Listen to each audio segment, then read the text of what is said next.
नमस्कार दोस्तों।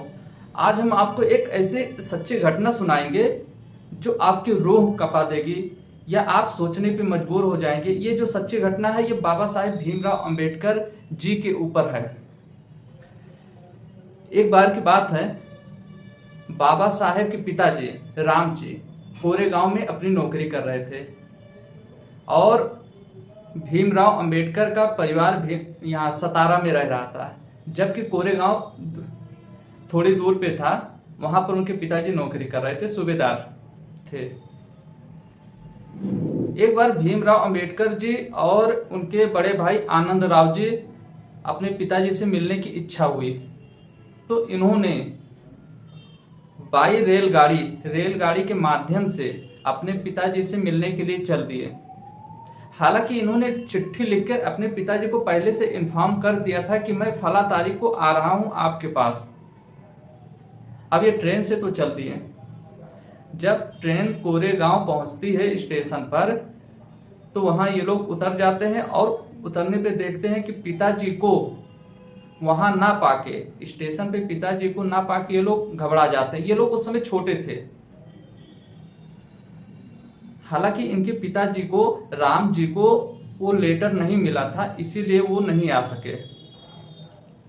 अब ये दोनों लोग बच्चे थे। शाम ढलते चली गई, दोनों लोग घबरा गए और रोने लगे, भीमराव अंबेडकर जी और उनके बड़े भाई आनंद राव जी।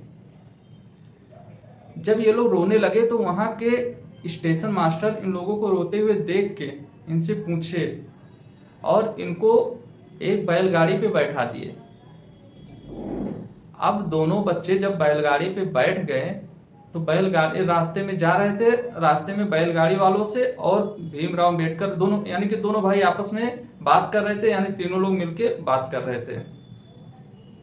अब जैसे ही रास्ते में आधे रास्ते पहुंचते हैं तो किसी तरह से बैलगाड़ी वालों को मालूम चल जाता है कि ये दोनों बच्चे महार जात के हैं, यानी कि छोटी जात के हैं। इतना जानते ही बैलगाड़ी वाले इन दोनों बच्चों को अपने गाड़ी से उतार दिए। इन दोनों बच्चों के लाख मिन्नतें करने के बावजूद बैलगाड़ी वाला पसीजा नहीं, और उस समय रात हो चुकी थी। अब बच्चे जाएं तो कहाँ जाएं, रोने लगे, बार बार मिन्नतें कर रहे थे कि हमको गाड़ी से मत उतारो, लेकिन उसने उतार दिया। बच्चे बार बार कह रहे थे कि मत उतारो। बच्चों ने यह भी कहा कि आप हमसे दुगना किराया ले लीजिए। अब बैलगाड़ी वाले ने दुगने किराए के लालच में आके उनको तो ये कह दिया, चलने के लिए तो कह दिया दुगने किराए के लालच में, लेकिन उनकी एक शर्त थी बैलगाड़ी वालों की। बैलगाड़ी का जो मालिक था उसकी ये शर्त थी कि हम आपको अपने गाड़ी पे नहीं बैठाएंगे। सोचिए,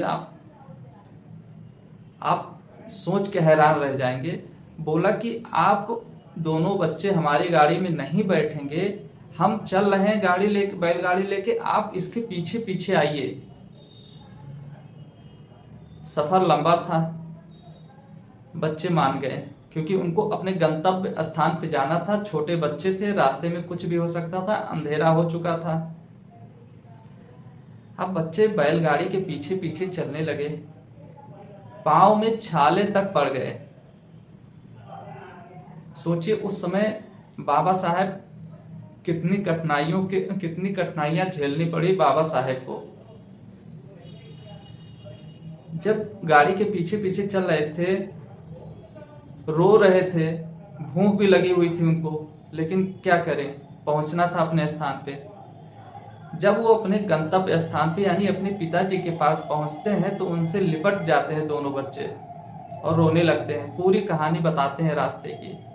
तो उनके पिताजी इस पे नाराज नहीं होते। सोचिए, वो कुछ नहीं बोलते, सिर्फ इतना बोलते हैं अपने बच्चों से, कहते हैं तुम लोगों को ये लोग नीच समझे हैं, तुम लोग इतना मेहनत से पढ़ाई करना कि ऐसा दिन आए कि इन लोगों के साथ में बैठना पड़े। और वही सब बातें बाबा साहब के मन में घर कर गई और आज आप देखिए पूरा देश उन्हीं के द्वारा लिखे संविधान पे चलता है। बाबा साहेब कितनी यातनाएं झेले हैं ये कोई सोच नहीं सकता। हम लोग, आप लोग आज के टाइम में अगर कोई हम लोग के साथ ऐसा करे तो हम लोग उसी दिन पढ़ाई लिखाई छोड़ देंगे। लेकिन बाबा साहेब महान थे। जय बाबा साहेब।